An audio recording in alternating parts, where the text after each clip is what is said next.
Будемо починати наш прес-брифінг. The topic of today's press briefing, as everybody saw, is disclosing the document of new responsibilities, redistribution of the Prosecutor's General Office of Ukraine. It was, in fact, signed by Mr. Shokin 10 days ago. However, until today, it hasn't appeared anywhere officially. There was just one post on the Facebook of the General Prosecutor's Office that they started the redistribution of responsibilities, but officially nothing was there.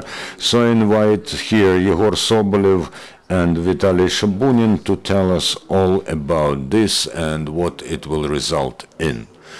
Hello everybody, I am Vitaly Shabunin, I'm chairman of the Anticorruption Action Center. Why this document is important? It tells about the desire to do the reform, about the desire to fight corruption more than a dozen press conferences, because it tells us whom the General Prosecutor entrusts with authority. So I underline this is a better evidence than 100 press conferences. What is the problem from our point of view? We think that the Prosecutor General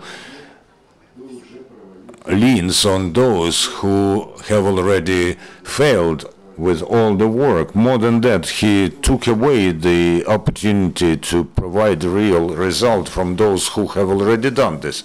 So I'll step aside a bit because I want to make clearer our position. The new criminal code was enacted. The key person in the criminal case is not an investigator, but the processual overseer.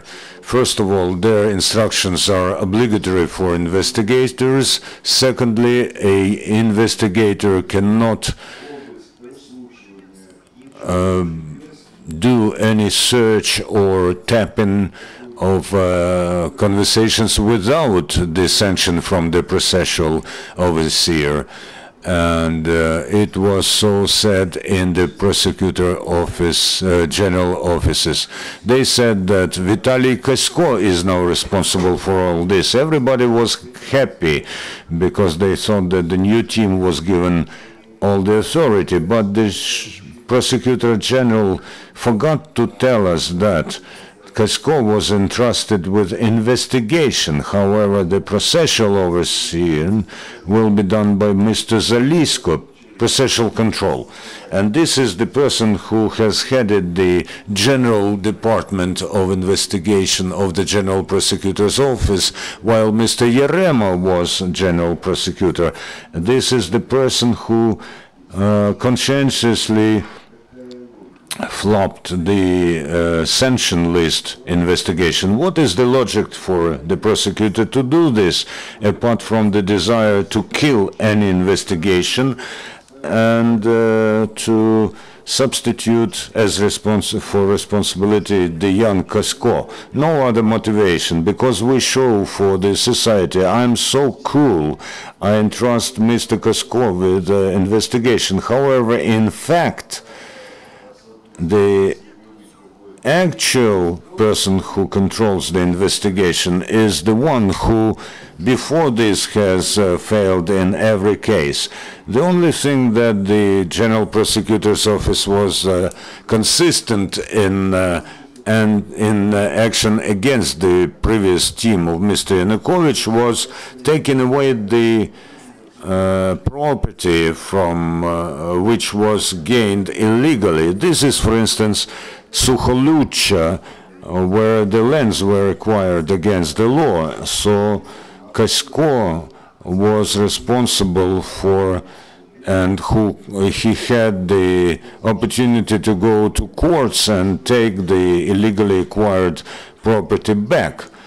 And he also took away some several hundred million from Mr. Firtash. This was the only thing that the General Prosecutor Office was efficient in. This was taken away from Mr. Kasko with this document and given to Mr. Zelisko.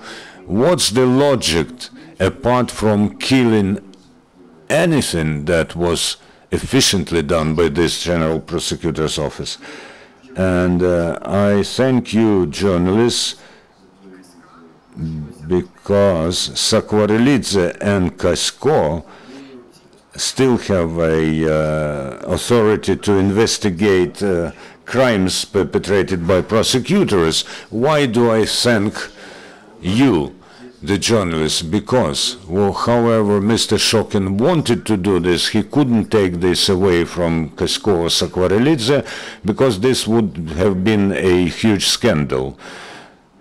So silently and quietly he done what I have told already about. Why Sakvarelidze and Kasko will have great difficulties in purifying the criminal processes in the General Prosecutors? Because Mr. Korniets, who is the so-called diamond prosecutor, was waving the documents last week at the press conference.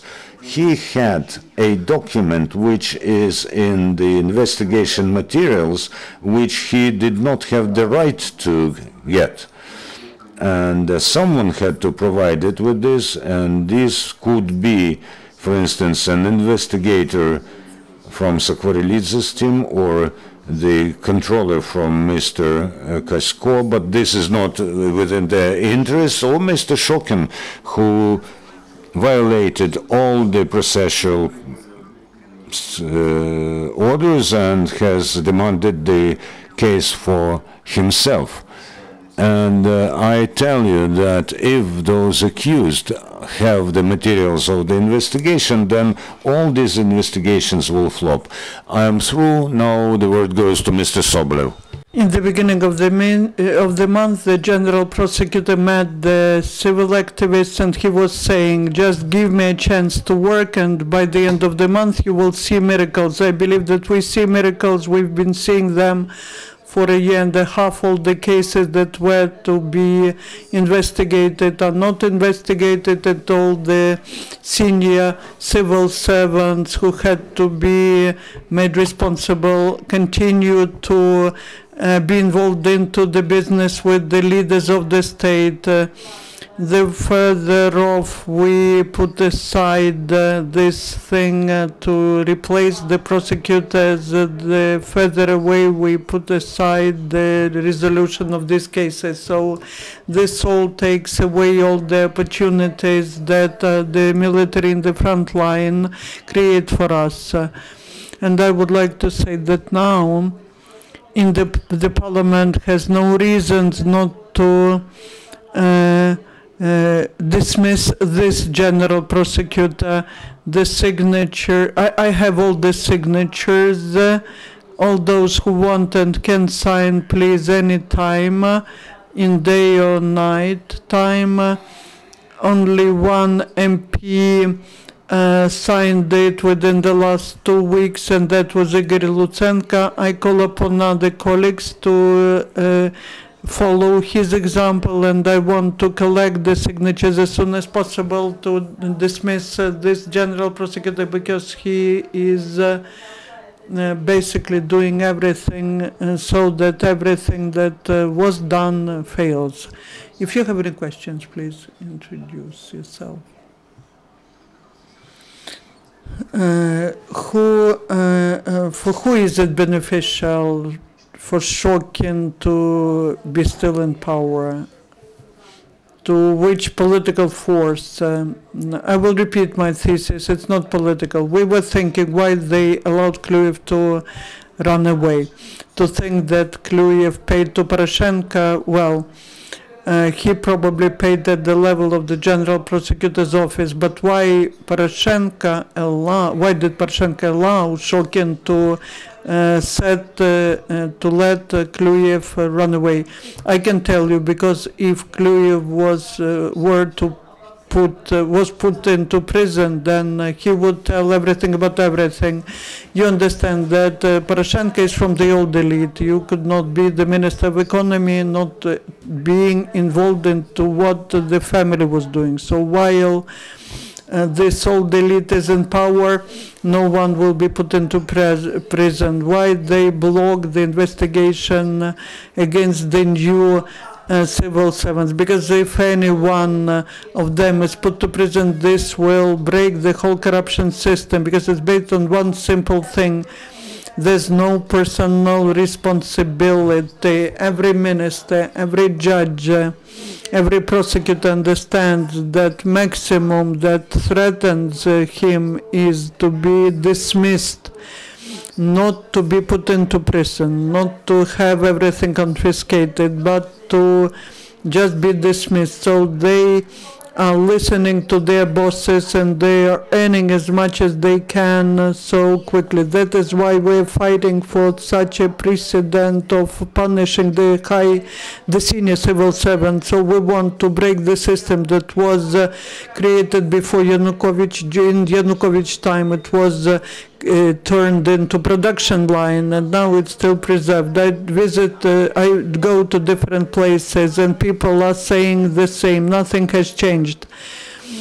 Only when new representatives of local self-governance came, things changed, and they came to rob. But in everything else, this kleptocratic system is working just the way it used to work, and now they have new managers, new leaders, but those who were the managers before, they became partners because they jointly use the services of the system. Because if we break at least one link, the system will be broken. So it is important to bring such people, the Sakvarelidze and Kisko, into the highest echelon of power.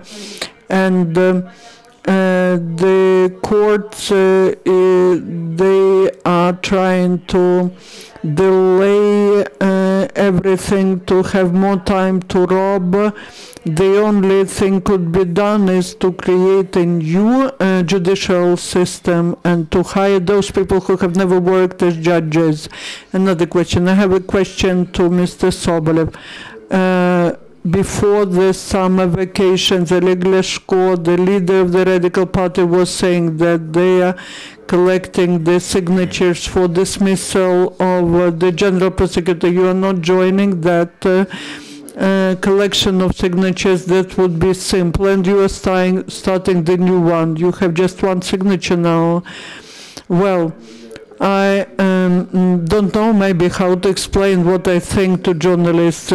Andriy Lazovy was collecting the signatures after the General Prosecutor submitted the made the submission that he is to be made responsible. He stated that there is a conflict of interest, and he suggested that I continue collecting these signatures. In the last 2 weeks, all these papers, starting from the first signature of Oleg Leshko and down to the last signature of Igor Lutsenko, they are, I have them. Any MP can go to the room 306 or call me and say, I would like to sign. I am ready to bring this list personally to them. We have 109 signatures as of now. We need 41 more, so that we can consider the issue of dismissal of the General Prosecutor, so that we can vote for that. I want to draw your attention to the fact that these signatures are collected not to dismiss the Prosecutor General, but just to table this proposal in the session hall of the Parliament. Who is afraid of this? We can agree or disagree about whether he can be dismissed at the moment, but please agree that there is a lot of questions to him, and the fear to, and here we see the fear to consider this issue in the session hall. Veronika Mulkozarova, Kiev Post. But if you succeed in dismissing Mr. Shokin, who, to your mind, can efficiently replace him? This is a political issue.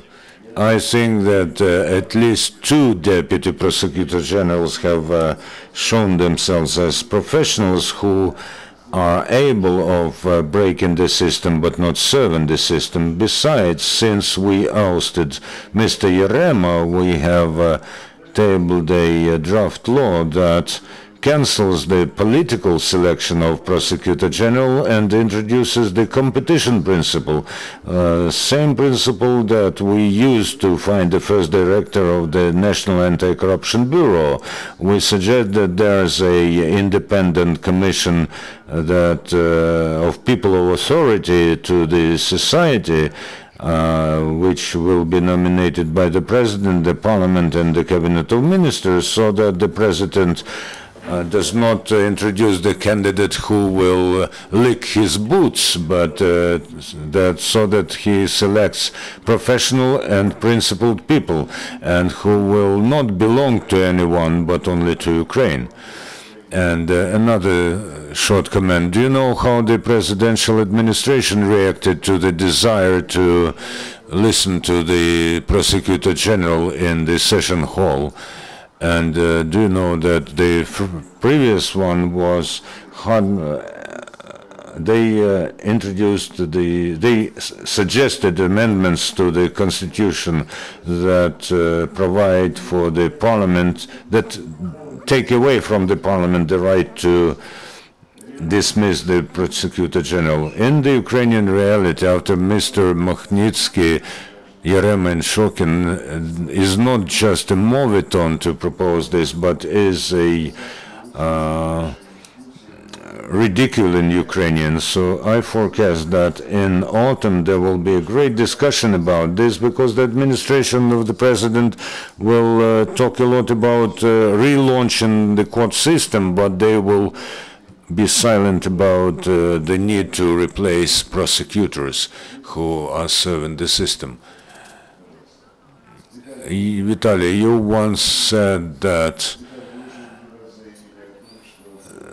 the promotion in politics of children of top officials discredits their parents. Have you heard about the new acting director of Ukrzaliznytsia, Ukrainian Railway, Mr. Zagorodny, and his 23-year-old son, who gets regularly contracts for this enterprise? And he recently said in an interview that he enters politics in order to help his father. How do you see the appearance of such a dynasty? Well, I'm not acquainted with this situation because we've concentrated on the Anti-Corruption Bureau, but I will look into the issue, of course. But first I will have to investigate this issue. Could you tell us whether this situation with Mr. Zelisko is a continuation of the juxtaposition between the old team of prosecutor's office and the new team headed by Mr. Skrisko and Sakvarelidze? How do we assess all this? You know, I will answer in simpler terms. Evidently, this is a senseless decision that is called to kill the result that was already there.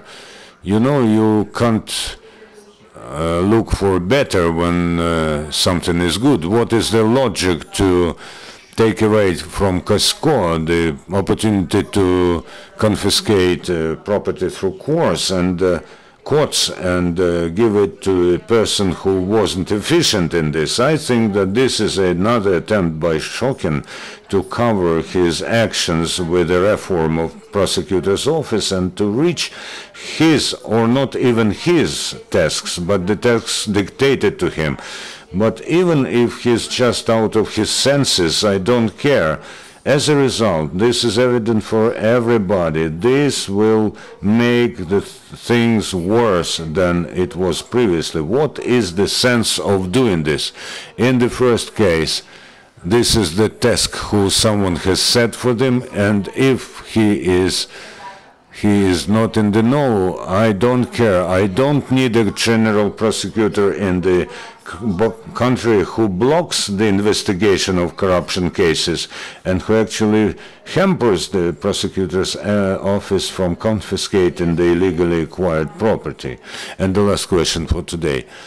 Several months ago in RIA Novosti information agency, several young experts said that new parliamentarians came who want to get fed, and that's why they launched privatization. And don't you think that MPs are afraid of investigations against them, and that's why they try to take investigation under control? Regrettably, the parliament is afraid of taking control over prosecutors and many other processes that do require parliamentary control. Do you see what's happening in this parliament? There's 50 to 70 people who have not come there to steal and who do not steal, and they try to hinder everybody else. All the rest continue to steal, or they help to steal because they do nothing.